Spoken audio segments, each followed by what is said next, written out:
Será que vocês estão me ouvindo agora? Vamos ver. Oi, oi, oi. Me contem se estão me ouvindo. Tá ouvindo, Ana? Estão me ouvindo? Estão me ouvindo? Agora tá com som então, né? Beleza. Deixa eu escrever aqui o tema de hoje.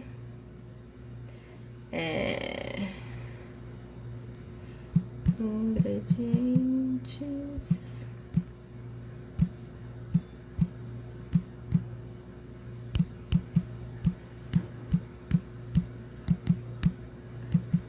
Oi, Fabi, oi, Ana, oi, Lu, oi, Marcelo. Oi, Leonardo, meu irmão tá aqui. Ingredientes e formas de cocção. Oi, Nath, minha prima. Gente, hoje o cenário aqui é diferente. Eu tô aqui na minha cozinha e eu vou mostrar pra vocês os ingredientes básicos pra gente preparar os alimentos em casa, tá? Bom, primeira coisa, essa semana eu quis trazer para vocês todos os dias informações que agregassem, fossem construindo bagagem para vocês começarem a ter uma estrutura alimentar mais saudável, né? Desde um pensamento mais saudável até a prática em si mais saudável. Então a gente começou lá com a Grace falando sobre os pensamentos limitantes, né? Quando a gente já tá ali desenvolvendo um processo de emagrecimento, mas em determinado momento a gente não consegue alcançar o objetivo. Por que esse tipo de coisa acontece? A gente veio trabalhando essas informações, construindo esse pensamento. Depois disso, a gente trouxe a Letícia aqui e a gente falou sobre movimentação do corpo. Todo mundo pode se movimentar em casa, independente da sua condição, né, do seu peso atual. Então, a gente falou sobre alongamento, sobre os exercícios isométricos, aqueles exercícios que fica paradinho, sabe? Falamos também sobre a respiração, sobre segurar o abdômen durante o exercício para otimizar toda a prática do exercício, enfim. Depois disso, eu ensinei para vocês toda a consciência do montar o prato, como que a gente vai conduzindo a montagem do prato, né? Nós fomos nos condicionando a montar sempre arroz, feijão, uma proteína e ali uma saladinha às vezes, e aí eu pedi para vocês repensarem na formulação desse prato, ensinei para vocês como montar de fato, como que a gente vai escolher a bebida e tudo mais, certo? E aí, chegamos nesse momento onde eu entendo que todo mundo que tá aqui já tem uma certa bagagem com relação ao ser saudável, as opções saudáveis. E aí, gente, sempre que a gente for pensar entre pedir um delivery, mesmo que seja de comida, né? A gente nunca sabe qual é a gordura que está sendo utilizada no restaurante, enfim. Entre pedir um delivery e comer na sua própria casa, sempre comer em casa vai ser uma opção mais bacana. Primeiro porque você tá ali em contato com o seu alimento e aí você conscientemente vai fazer melhores escolhas. E segundo, que você vai ter certeza de todos os ingredientes que você está usando. Quando a gente fala dos ingredientes a serem utilizados, muitas pessoas ficam preocupadas que é tudo muito mais caro, né? Então eu tenho que ter o sal do Himalaia, o açúcar orgânico, o azeite mais caro, enfim. E eu vou mostrar para vocês todos os ingredientes que eu uso aqui hoje, como que vocês escolhem eles e que não necessariamente eles são mais caros, tá? Muito pelo contrário. Certo? Enquanto eu for falando, podem ir mandando as dúvidas de vocês sem problemas. O assunto de hoje, a construção é muito mais tranquila, então eu acho que eu não vou ficar me perdendo aqui enquanto vocês fizerem as perguntas. Eu tô gravando a tela do celular para tentar subir pro IGTV caso dê algum problema, igual aconteceu com a última live, certo? Então vamos começar, gente. Primeira coisa que a gente tem como mania de utilizar para fazer a comida em casa é óleo, né? Então a gente usa óleo de canola, óleo de soja, enfim, vários tipos de óleo. E eu não estou falando exatamente que a canola não é bacana, que a soja não é bacana, enfim, não é nada disso. O que eu quero que vocês entendam é que o processo de refinamento, o processo de industrialização desse tipo de óleo faz com que ele fique um produto de uma qualidade muito ruim. Quando a gente faz a nossa preparação utilizando esse tipo de óleo, a gente perde grandemente em qualidade dos nossos alimentos, tanto os nutrientes que estão ali de fato, quanto a gente adiciona itens que não são bacanas na nossa alimentação. Então, sempre que a gente for fazer a cocção, a gente vai escolher basicamente 3 tipos de gordura que são as melhores opções. Eu vou mostrar pra vocês. Talvez eu quebre algumas coisas.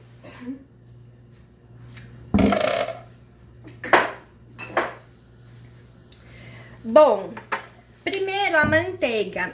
No final da live eu vou falar sobre os tipos de cocção e aí vai fazer mais sentido para vocês em qual que vocês usam, tá? Em qual tipo de prato que vocês usam um determinado tipo de gordura. Manteiga sempre e não margarina, tá? A hora que for escolher a manteiga, vocês vão olhar nos ingredientes, sempre só creme de leite, não vai dar pra ver. Só creme de leite e sal no máximo, sem nada de corante. Então, a gente usa a manteiga como ótima opção. A outra opção para cocção é o azeite. E aí, para o azeite, vale a dica de ter 2 tipos de azeite.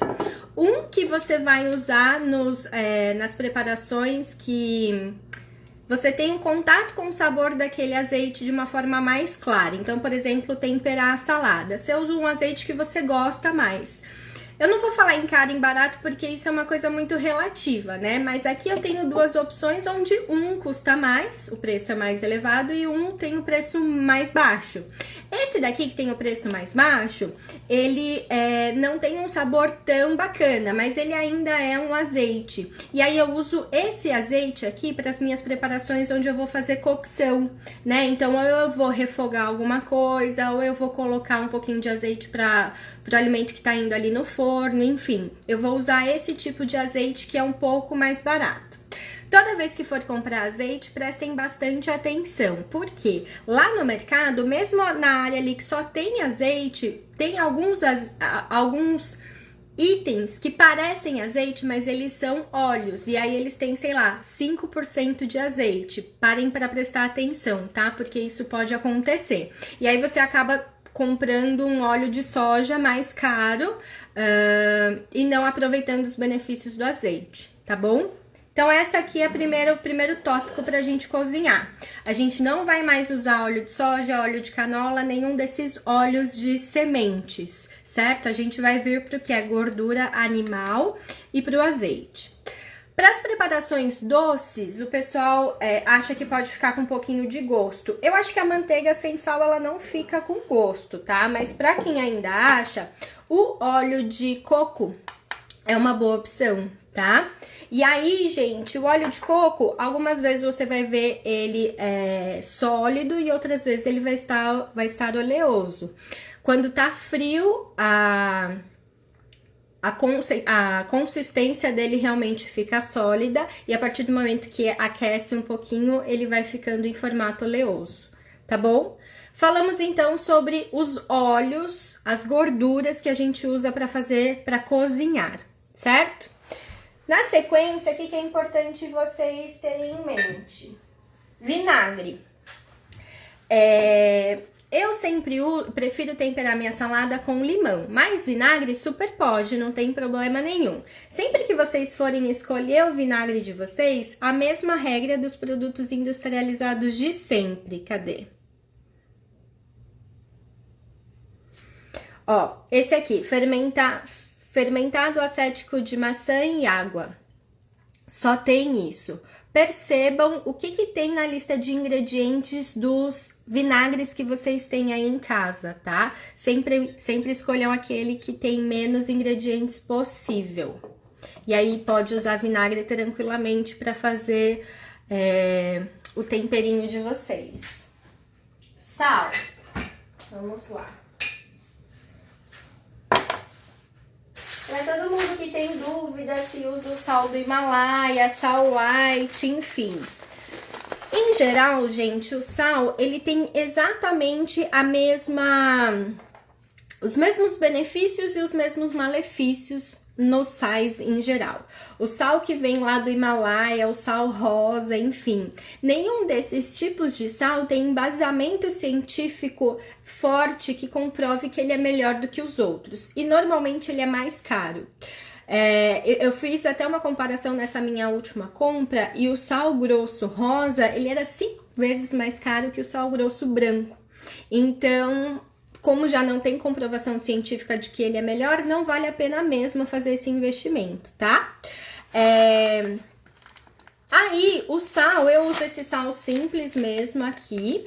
E o sal grosso branco. Quando que eu uso o sal grosso branco? Eu tenho esse recipiente aqui, que é um raladorzinho, sabe? Em algum momento eu comprei ele já com sal, e aí sempre que acaba eu fico repondo. Eu compro o sal grosso branco normal e reponho. Sal grosso branco, ele é melhor, porque pensem no processo de industrialização de qualquer coisa, tá? Do todo. Sempre que a gente entrega, sempre que a indústria entrega pra gente um alimento mais refinado, ele passou por um processo de industrialização maior. Então, ele teve contato com aditivos mais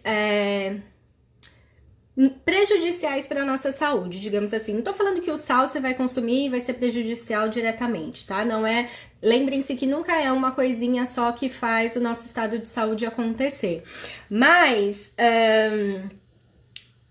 quando a gente compra o sal branco grosso, a gente voltou algumas casinhas ali no processo de industrialização. Então, a gente tem contato com um produto que entrega o mesmo paladar que o sal branco, que o sal refinado, só que com uma qualidade um pouco melhor, porque ele tem... sofreu menos processo de industrialização, tá bom? Então, quando que eu uso o sal grosso? Quando eu vou fazer alguma cocção que vai ter calor, né? Então, por exemplo, para temperar a salada, eu uso o sal branco, o refinado normal. Agora, quando eu tô ali cozinhando, eu ralo o sal grosso na comida, porque aí eu não vou sentir, ele não vai ficar grosso, ele vai realmente derreter. E eu vou ter contato com um sal que é mais saudável, mas não saudável no sentido da composição dele, sim do processo de industrialização. Certo? Tô falando muito rápido. Falamos então das gorduras, do vinagre, do sal. O que eu vou falar pra vocês agora? Eu deixei separado aqui o milho assim, eu guardo ele numa garrafinha assim, ó, escrita milho. Pra vocês, gente, nunca mais comprarem pipoca de micro-ondas, tá? O milho é um alimento super saudável, o milho assim mesmo. Ele é super saudável, ele pode estar dentro da nossa alimentação, dentro da dieta, inclusive estourado com a manteiga e ali temperado com o sal. Mas a gente... e aí a gente acaba estragando esse item, que pode ser inclusive um lanchinho super bacana num domingo, acompanhando o filme, enfim, colocando aquela pipoca industrializada. Mais uma vez, leiam os ingredientes e aí vocês vão lá e me contam tudo que tá escrito nos ingredientes da pipoca industrializada. Não presta, gente, realmente é tipo comprar macarrão instantâneo. Sabe aquele temperinho que vem no macarrão instantâneo? É bem similar. O macarrão instantâneo eu já acho que consegui colocar na cabeça de vocês que não é bacana, né? Então, a pipoca de micro-ondas é a mesma linha de produção, assim, digamos. Então, pipoca é um lanche super bacana, super pode, mas sempre comprem o milho. E aí, só tomem cuidado porque é um alimento super bacana, mas às vezes para você comer pipoca você tem que tomar refrigerante, senão, porque tem isso, né, da gente ligar um alimento ao outro. Então, se você tiver esse pensamento, talvez não faça tão sentido você ter a pipoca como lanche. Ou realmente come a pipoca e desapega do refri, tá? Deixa eu só ver uma coisa aqui, beleza. Falei da pipoca. Trouxe aqui um molho de tomate, como sempre eu falo. O ideal é óbvio que é a gente descascar o tomate e usar o tomate para fazer as nossas preparações, mas eu prezo muito por ser prática na cozinha, né? A gente normalmente separa um período muito pequeno para fazer a nossa cocção e ela realmente tem que ser efetiva, assim, tem que ser para ontem. O que eu posso agilizar no processo, eu agilizo.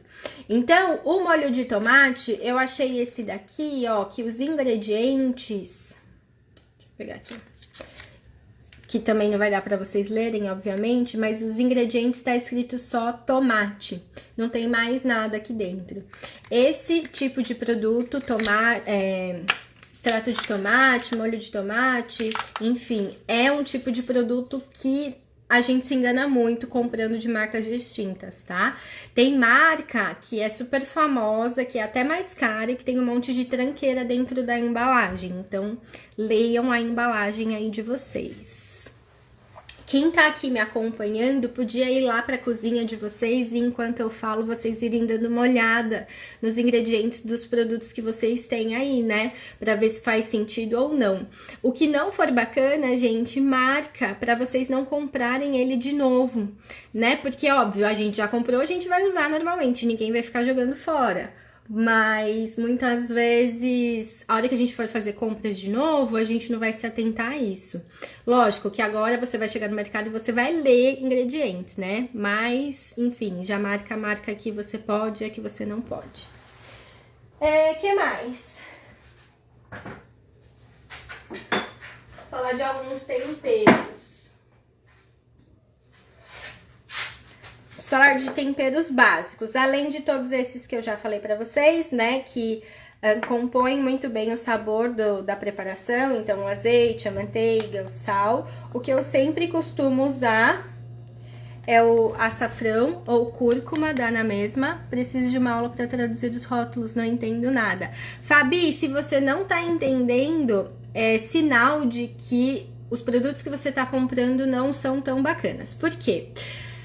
Todo mundo, quando pega um alimento industrializado, vai lá e olha a tabela nutricional. Gente, desapeguem da tabela nutricional, leiam ingredientes. Quando você for ler ingredientes, se você achar que tá escrito lá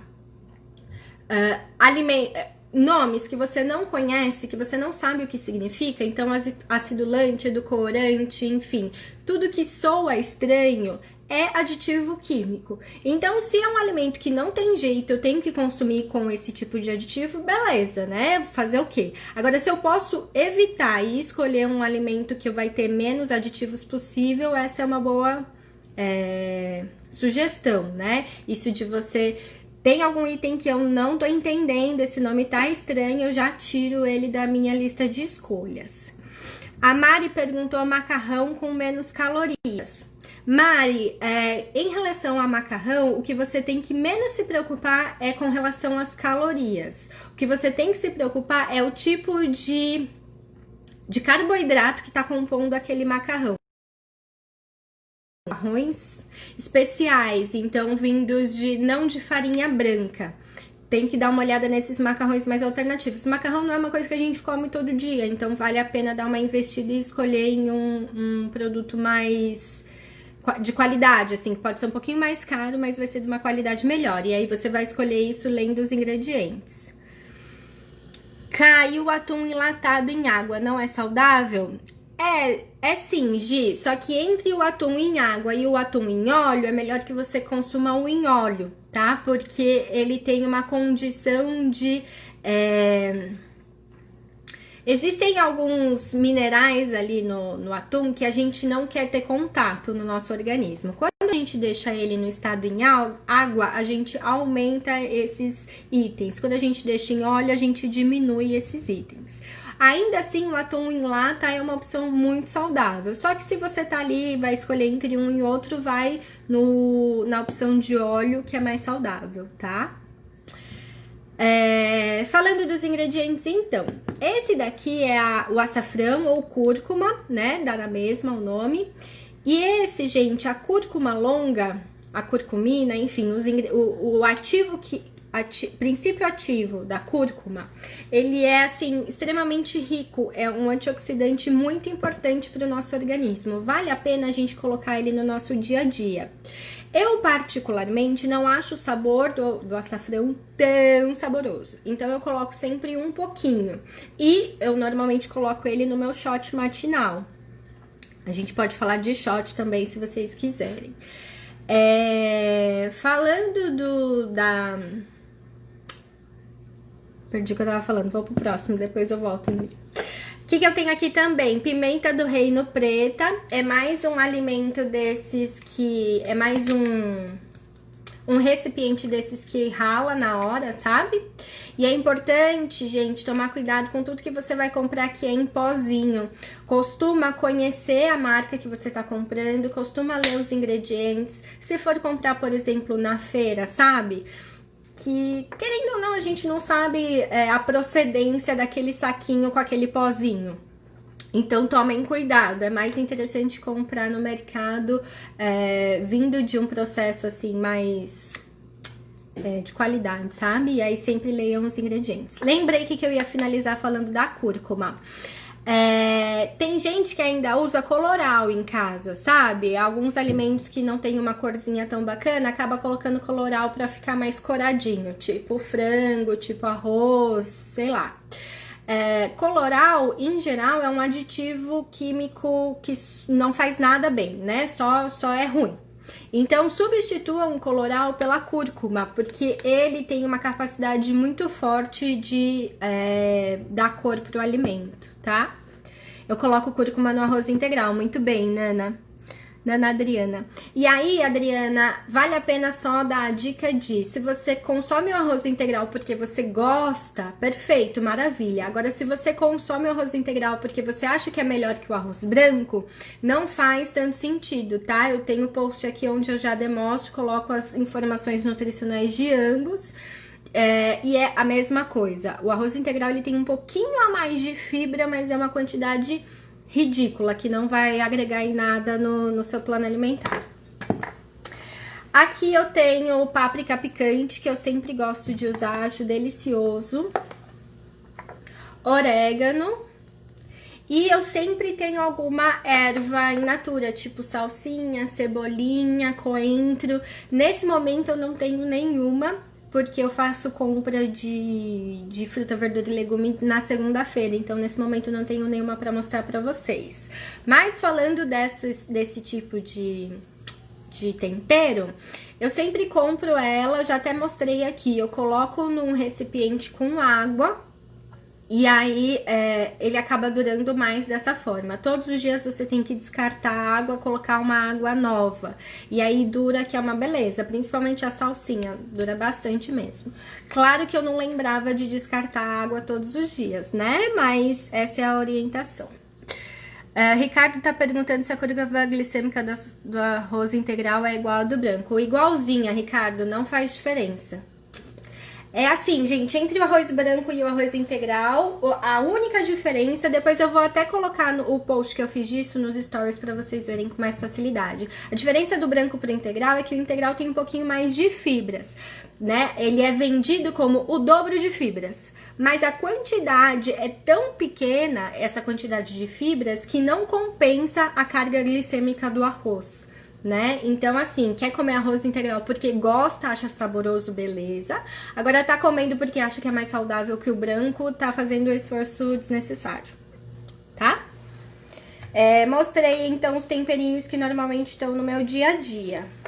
Tô ficando sem espaço aqui, deixa eu jogar as coisas pra cá. Aí, o que a gente vai falar agora? Sim, eu deixei aqui pra mostrar pra vocês, a gente falou nas lives dessa semana que a nossa tarefa número 1 é tomar café sem açúcar, né? E aí muita gente me mandou que ainda, sem falar que é mais caro, exatamente, Fabi, o arroz integral, gente, tô só respondendo aqui o que ela mandou. Tempero fresco, pode congelar ou perde nutrientes? Pode congelar. A partir do momento que a gente tirou aquele item da terra, digamos assim, meio que tudo vai perdendo um pouco da força dele, sabe? Da força dos princípios ativos. Mas ainda assim, é muito melhor você ter contato com esse tipo de alimento que é natural e que você fez um processo para armazenamento, do que comprar o industrializado ou comprar um de feira que a gente não sabe como foi feito. Ainda bem, porque não gosto do integral, amo o branco. Boa, Andréia. Falando do café, então, para quem ainda não se habituou a tomar o café sem açúcar e sem adoçante, eu normalmente comprava, e aí, gente, tô falando de café que é café em conta mesmo, não tô falando dos cafés gourmets, tá? Eu sempre comprava o café pilão extra forte. E eu me habituei a ter aquele sabor como padrão. E eu comprei dessa vez o Melita, que também é extra forte. Mas mesmo sendo o extra forte, eu achei que o sabor dele é bem mais leve do que o pilão. Então, pra quem tá nesse momento de acostumar o paladar a tirar o açúcar, o adoçante, vale a pena investir num café que é mais tranquilinho, sabe? Eu gosto de café bem forte, então, por exemplo, eu comprei esse e fiquei um pouco desapontada. Eu tenho que colocar bastante pó pra eu sentir que ficou gostoso. Mas pra quem tá aí se acostumando, é uma boa alternativa. Vamos falar de chás.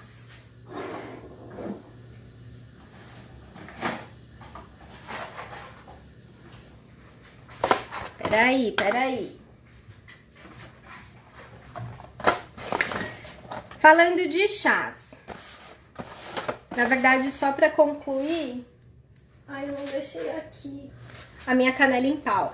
Isso daqui, gente, é canela. Eu deixo ela sempre do ladinho do meu café. Porque eu gosto de introduzir a canela sempre na minha primeira refeição. Quando eu tô tomando, tipo, que nem eu fiz hoje, café com banana, eu coloco a canela na banana. Agora, quando eu não vou comer, ou enfim, só vou tomar um cafezinho mesmo, eu gosto de colocar canela. A canela, além de ser um antioxidante bem importante para o nosso corpo, para quem tá no processo de aprender a consumir sem açúcar e sem adoçante, pode ajudar bastante, tá? Porque ele tem um poder de dar uma adoçada, assim, nas coisas, deixa um pouquinho mais leve. O óleo que você indica. Então, Mari, eu falei no comecinho, não sei se você tava aqui, eu falei que a gente vai usar os azeites e manteigas para fazer cocção. Para cocção, eu comprei esse daqui, ó, que era o azeite mais barato que tinha. E quando você lê os ingredientes, é só azeite extra virgem. Precisa sempre ler os ingredientes, tá? Mas eu uso esse daqui pra cocção, que era mais baratinho, e esse daqui pra temperar salada, porque eu gosto de sentir bem o sabor dele. Falando da canela ainda, canela em pau é um tipo de raiz que eu gosto bastante de usar para fazer chá. Principalmente quem tá com os níveis de triglicérides alterados, a canela tem compostos que ajudam bastante na melhoria dos níveis de triglicérides. Lógico, não adianta ficar se entuchando de doce, né, de refrigerante, de bebida alcoólica e etc. A canela não vai fazer milagre. Mas é a introdução de um princípio ativo que combate ali os níveis de triglicérides. Então faz bastante sentido colocar ela. E aí, assim, colocar normalmente um pau de canela para 500 ml, 300 ml de água, depende do quanto você acha que fica saboroso. Para mim é um chá já bem forte, então eu faço ele como base e adiciono alguma outra erva para quebrar um pouquinho o sabor.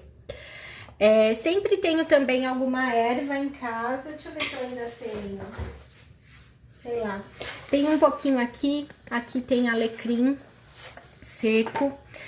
Essa semana passada eu comprei hortelã fresca. Então depende muito da erva que tem disponível lá no Hortifruti na semana. Mas eu sempre compro uma erva fresca para ficar fazendo chás.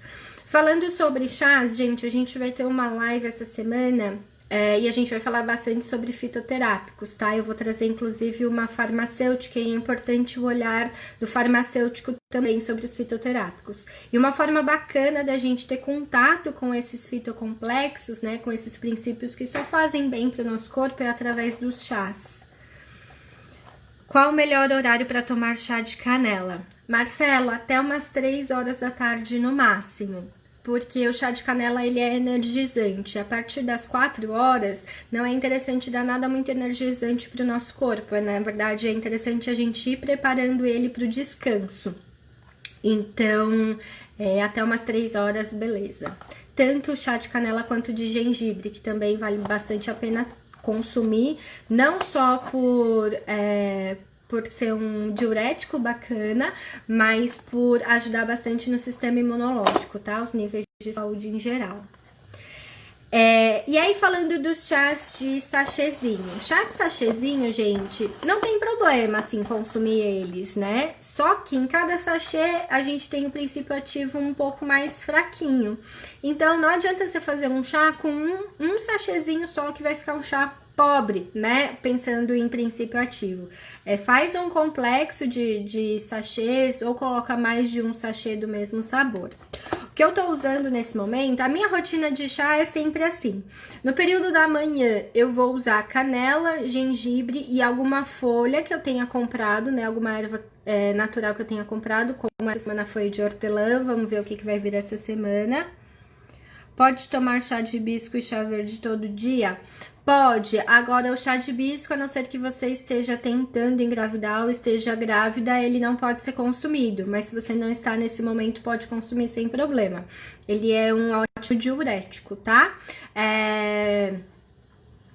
Mesma coisa, toma ele até umas 3, 4 horas da tarde no máximo. Porque, além dele ser energizante, te deixar mais agitada, ele é diurético, então você faz mais xixi. Tomar ele antes de dormir, você vai ficar fazendo bastante xixi. Mário, chá de cavalinha eu amo. Pergunta pra quem é meu paciente, tem pacientes aqui, eu normalmente indico muito. É um chá que tem um sabor leve e que é um ótimo diurético. Então, para desinchar o corpo, ele é muito importante. Inclusive, sabe aquele sachê de chá, que eu não posso falar o nome, né? Mas que é super caro e que promete desinchar o corpo? O princípio ativo principal daquele chá, pronto, é o chá de cavalinha. E cavalinha a gente compra super baratinho, né? Na feira, na Mundo Verde, enfim, em vários lugares. É muito bom, pode tomar. Certo, falei da minha rotina dos chás do período da manhã. E aí, mais pro período da noite, eu faço eu comprei esse daqui, ó, que é camomila, cidreira e maracujá. Sempre sem açúcar, gente. Sem açúcar e sem adoçante os chás, por favor. O camomila, só camomila. E o hortelã. Eu faço... Dá pra vocês verem? Eu faço coloco um sachêzinho de cada antes de dormir. Existem períodos da minha vida que eu sou... na verdade, na grande maioria dos dias eu tenho um sono, assim, muito bom. Eu deito e capoto. Mas existem alguns períodos que eu tenho um pouquinho mais de dificuldade pra dormir. Fico rolando na cama, sabe? E eu tô vivendo esse momento agora. Então... eu tô usando esses chazinhos todo dia antes de dormir, que dá uma boa relaxada. Eu falei desse de hortelã, né? Eu acho é o meu preferido aqui desse blend, gente. Chá de hortelã, quem tem algum tipo de refluxo, não é indicado, tá? A hortelã, ela tem uma capacidade de relaxamento tão grande que ela relaxa, inclusive, o trato gastrointestinal, né? A digestão como um todo. E aí, aqui no caminho aqui... Há um relaxamento que quem já tem uma facilidade com refluxo acaba ficando tão relaxado, né? O esfíncter aqui acaba ficando tão relaxado que começa a voltar com facilidade. Então, só não é indicado para quem tem refluxo. O chá verde aumenta a pressão? Não diretamente, Fabi. É a mesma coisa que falar que café aumenta a pressão, que chá preto aumenta a pressão, não diretamente. O que eu falo que não é diretamente? A gente precisa conhecer muito bem o paciente, tá? Então, se os pais já têm pressão alta, se ele já teve alguns picos de pressão alta em algum momento, eu não costumo utilizar itens que energizem tanto todos os dias. Né? Pode consumir chá verde normal, tranquilamente. Agora, para ser um chá de todos os dias, eu não colocaria se já tem esse antecedente. E falando em fazer a mesma coisa todos os dias, gente, é bem importante... Peraí. É bem importante a gente ter... rotina, a gente cria hábito, enfim. Mas é importante que dentro dessas rotinas e desses hábitos a gente consiga fazer uma mescla de ingredientes. É importante dar para o nosso corpo ativos diferentes todos os dias. O nosso corpo, ele acostuma com absolutamente tudo, tanto com o que é bom quanto com o que é ruim, né? E aí mesmo o que é bom, por exemplo, um ativo que nem a Mari vai começar a tomar chá de cavalinha, você vai ver como você vai desinchar de uma forma eficiente. Daqui uns 2 meses, por exemplo, ele não vai ter uma eficiência tão boa para o processo de desinchar. Aí é interessante alternar o ativo, tá? Falei dos chás. O que mais que eu queria falar com vocês? Ah, o açúcar. Deixa eu ver que eu tinha marcado aqui. Eu acho que só falta o açúcar. Açúcar, gente. Açúcar branco, açúcar mascavo, açúcar demerara, açúcar, enfim. Mais ou menos o que eu expliquei lá do sal se aplica também ao açúcar. Açúcar é açúcar, independente de qual você for consumir, em relação a índice glicêmico, carga glicêmica, vai dar tudo na mesma, tá? Agora, o que muda é a qualidade do produto com relação ao processo de industrialização. Quanto mais refinado e mais branco, mais processo de industrialização e mais contato com ativos químicos aquele alimento sofreu. Então, quanto mais escuro e mais grosso, menos processo ele passou. Aí faz mais sentido se você for pensar nessa questão. Vale mais a pena fazer, por exemplo, um bolo com açúcar mascavo, porque ele é bem escuro, com açúcar demerara, que ainda é escurinho. Mas pensando em relação a índice glicêmico, dá tudo na mesma. Certo? Dúvidas até aqui? Deixa eu pegar minha água que eu falei muito.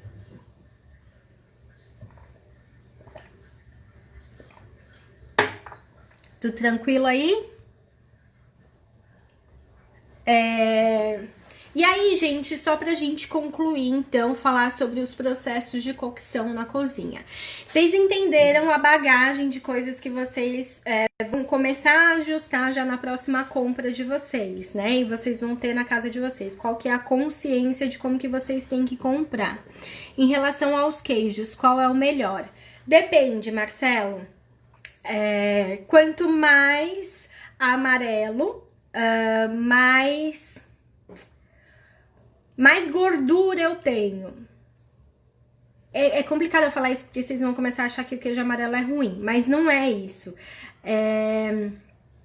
Por exemplo, num processo de emagrecimento geral, tanto faz se você vai comer queijo branco ou queijo amarelo. Não precisa ficar ali só no queijo branco, sabe? Fazer dieta tem que ter queijo branco. Não, pode ser qualquer queijo. Queijo é super saudável e faz bastante sentido a gente ter no nosso dia a dia. Agora, se você tem uma leve intolerância, uma leve alergia uma leve intolerância não, porque quem é intolerante. Uma leve alergia à lactose, quanto mais branco o queijo, mais lactose ele vai ter. Então faz sentido ir mais pro queijo mussarela, parmesão.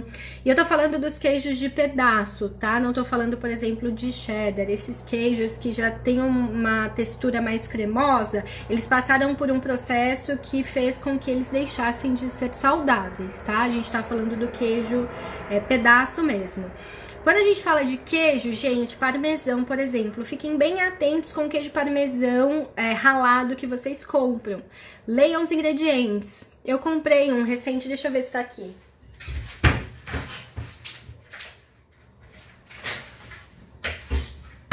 Deixa eu mostrar outra coisa também que eu lembrei agora. Eu tenho que tomar 3 litros de água por dia me sentindo bem hidratada. Muito bem, Mari. Comecei a fazer isso desde segunda-feira. É isso daí. A conta para a quantidade de água que a gente precisa, gente, nosso peso atual vezes 35 ml, tá? Falando então do queijo parmesão. O mundo ideal é que você compre o queijo parmesão em pedaço e aí você vai ralar ele, né? Se você quer ter ele ralado, você vai ralar ele em casa. Por quê? Não achei um queijo parmesão de saquinho ainda que tenha uma qualidade boa, tá? Esse daqui, por exemplo, ó. Ingredientes: queijo parmesão, cloreto de sódio, cloreto de cálcio, antiaglutinante, conservador ácido sórbico. Então, pensando em tudo que eu já expliquei pra vocês de quantidade de ingredientes, percebam que isso daqui é uma porcaria, né? E vocês entenderam o termo porcaria, né, gente? Vamos lá.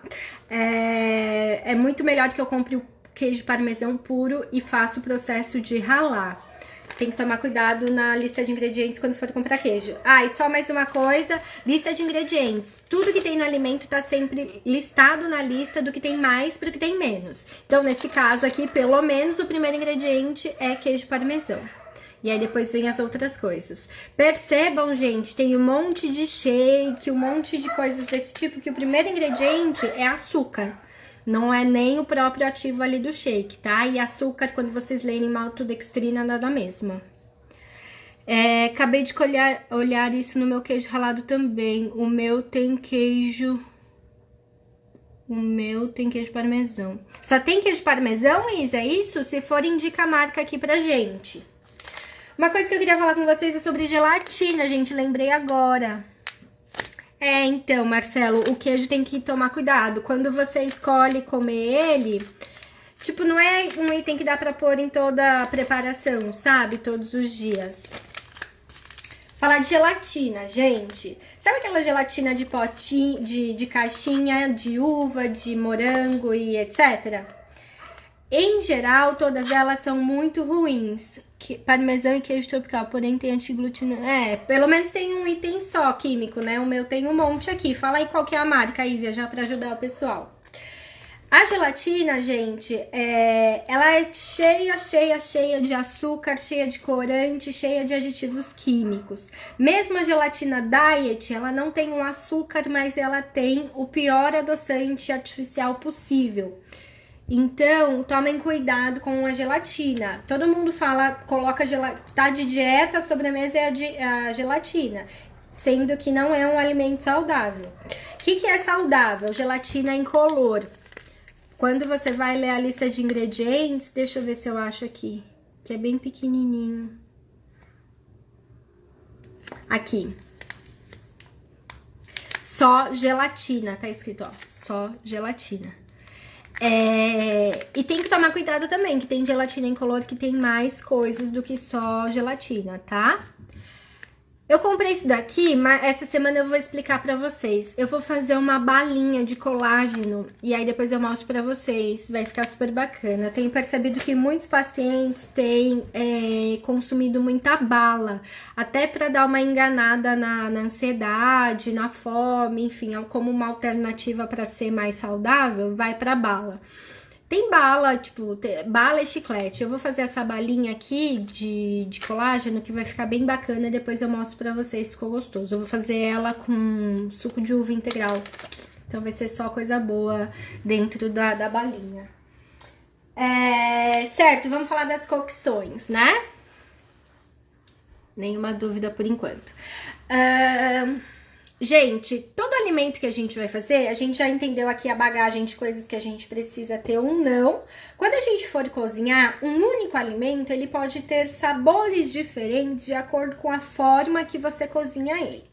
Então, a carne que você faz assada não fica com o mesmo sabor que a carne que você faz refogada, ou que a carne que você faz frita, ou a carne que você faz salteada, enfim.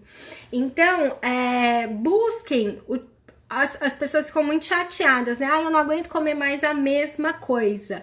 Mas a gente se condiciona a fazer mais do mesmo todos os dias. E percebam que com o mesmo alimento a gente consegue dar sabores diferentes para ele, alternando os temperos. Então, coisas que, por exemplo, você fez com azeite, começa a fazer com manteiga, dá essa oscilada que já vai mudar um pouquinho o sabor. E muda também a forma de preparação, tá? Então, falando das preparações rapidamente. O assado, que é aquele que vai ali no forno, é uma ótima opção, principalmente porque ela não precisa necessariamente de adição de algum tipo de gordura. Mas é interessante que o que você vai assar já tenha uma quantidade de gordura razoável, porque senão vai ficar um alimento muito seco, né? É bem interessante fazer para carnes, para peixes, enfim.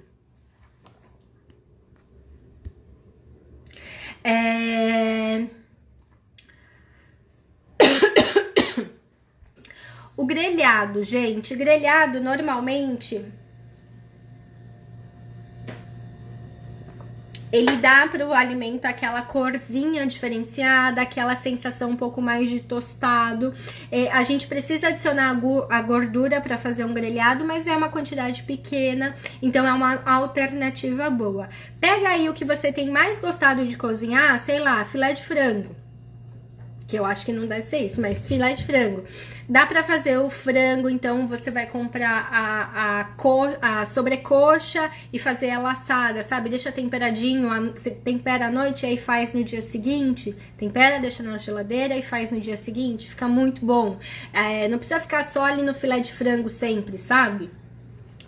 Falei do assar, do grelhar, saltear. Saltear normalmente a gente usa bastante para vegetais e em geral aquele movimento, no caso do Ricardo não sei o que é, Fabi. Saltear, a gente faz aquele movimento, a gente não deixa o alimento parado dentro da panela, sabe? Da frigideira, enfim. É bem interessante, por exemplo, para fazer legumes, que aí quando você quer só dar uma amolecidinha, deixar ele fazer o processo de branqueamento, né? Deixar ele mais verdinho, enfim. O refogar é sempre com... No caso do Ricardo ele quer filé de frango todo dia? Tá light, pelo menos, o Ricardo. O saltear, já falei. O refogar é que eu marquei aqui pra não esquecer, gente. O refogar é sempre com a tampa aberta que a gente faz. A gente tem a adição de óleo e a gente refoga. E aí precisa tomar cuidado porque evapora o suco daquele alimento que você tá fazendo, né? Então, por exemplo, da carne, ela pode ficar muito seca, aí não fica bacana. E o fritar, que é você colocar um alimento dentro da gordura. E aí é esse tipo de cocção que a gente vai evitar ao máximo, tá? Quando o óleo ou o tipo de gordura ele ferve por muito tempo, ele muda a composição dele e ele fica transaturado, ele não fica saudável. E a gente vai passar esse tipo de problema para o nosso alimento, então a gente evita isso ao máximo. Percebam que eu falei um monte sobre alimento saudável, sobre como que é melhor fazer, como que não é melhor, e eu nem falei sobre calorias, tá? Porque caloria realmente é a última coisa que a gente tem que se importar. Tem toda uma bagagem aí de qualidade, de se preocupar com a qualidade antes disso. Falando ainda sobre os métodos de preparo, peraí.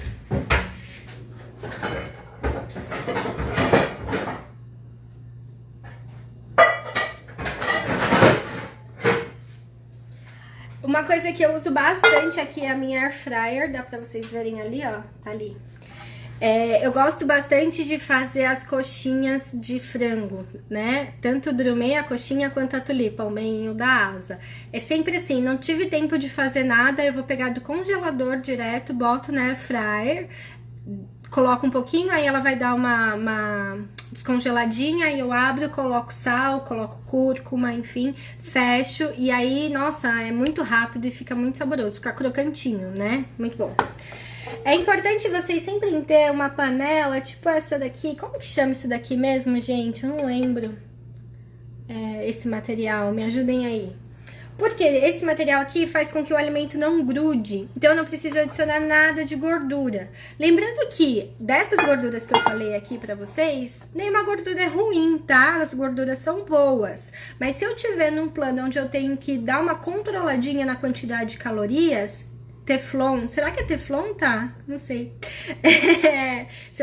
Eu tenho que dar uma controladinha na quantidade de calorias, é interessante usar panelas assim, porque eu não preciso colocar nada de óleo. Tá? Aqui nessa panela, por exemplo, dá pra pegar o pedaço de queijo, já mostrei isso aqui também. Antiaderente, eu conheço assim, por esse nome, não por Teflon.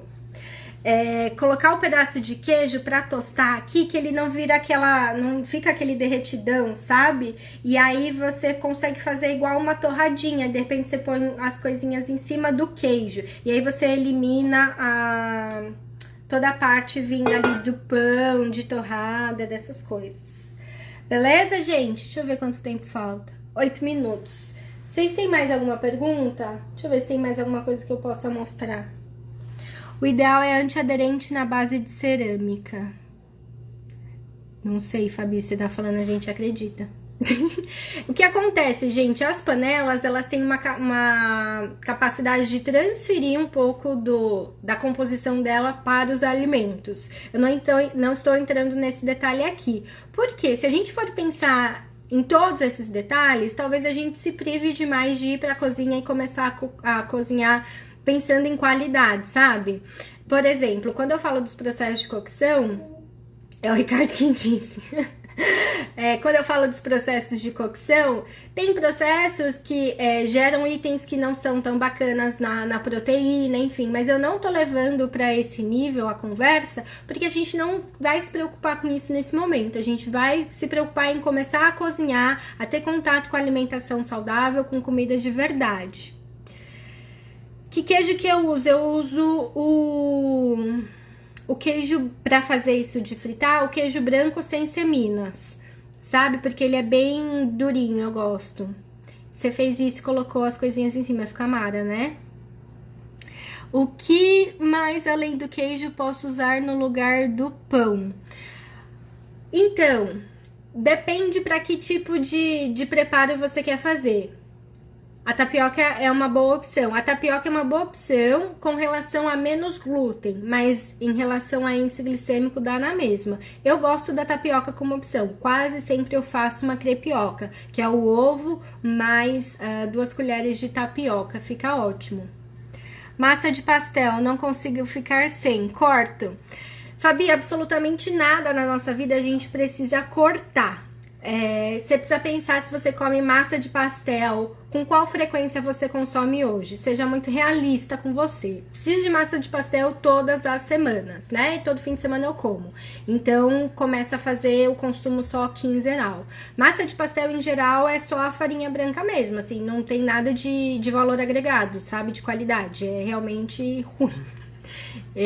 Fora que é um processo industrial, um processo de fritura, né? Que deixa um pouquinho pior ainda. Crepioca faço também, é muito bom, Mari, eu gosto bastante. E é um ótimo substituto pro pão, viu? A Débora que perguntou. Além das preparações com as farinhas alternativas, né? Eu tenho aqui em casa a farinha de maracujá, eu tenho farelo de aveia, que são melhores do que farinha branca, então vale a pena usar para fazer as preparações de vocês, os bolinhos e tudo mais. O requeijão é saudável? O requeijão, ele entra quase naquela teoria que eu falei do cheddar. A partir do momento que ele passou por esse processo que ele ficou bem cremoso, ele teve adição de itens químicos que não são tão bacanas. Eu sou uma pessoa que sei disso e consumo ainda requeijão, porque dentre todas as coisas, a gente tem que escolher as batalhas que a gente vai lutar, né, gente? E o requeijão, com certeza, não é um item que vai fazer mal para sua saúde de forma direta. Quando você for comprar o requeijão, dá uma olhadinha sempre nos ingredientes e escolhe aquele que tem menos ingredientes possível, tá? Iogurte também, gente, tomem muito cuidado pra comprar iogurte. Escolham aquele que tem só o iogurte natural, tá? Aqueles com... que vem os sucrilhinhos em cima, assim, ou qualquer um desses que tem sabor, é muito ruim mesmo. Leiam os ingredientes. Iogurte tem que ser iogurte natural, aquele que é azedinho, sabe? Dá pra fazer pastel na air fryer? Dá. E aí você pelo menos mata a parte da fritura, mas você continua comendo a massa ali cheia de farinha branca. Mas beleza, já melhorou bastante do seu processo. Não posso usar requeijão, tem colesterol alto. Não tem nada a ver, Mari. Depende muito de qual é o seu nível de colesterol que tá alterado, né? A gente precisa entrar nesse detalhe. Mas em geral, é a glicose em si que mais interfere no colesterol, tá? Quando a gente tá falando, por exemplo, dos níveis de triglicéride e de LDL. Comprar a batata, cortar e colocar na air fryer para fazer batata frita fica saudável? Fica, é uma saída muito melhor, Lu. Fica assim. Ótimo. O que eu tenho feito bastante, que fica mais calórico do que a sua preparação, é fazer a batata nessa panela aqui, mas eu coloco um pouquinho de manteiga, sabe? Nossa, fica muito gostoso. Ô Mari, seu médico, dá uma olhada lá, tá? Não faz muito sentido. É a mesma coisa dos médicos que falam que quem tem colesterol alto não pode comer ovo, gente. Isso aí já tá bem comprovado que não existe. Gente, é isso. Falta um minutinho para acabar. Vou me despedir de vocês. Muito obrigada por estarem aqui em pleno domingão. Daqui a pouquinho eu vou mostrar para vocês a agenda de lives que a gente vai ter essa semana, só com convidados, muito, muito, muito bacana, a partir de terça-feira, vai ser de terça a sexta. E estejam presentes, vai ser às 19 horas essa semana, tá bom? Não vai ser mais às 18. Beleza, gente? Grande beijo. Tchau, tchau.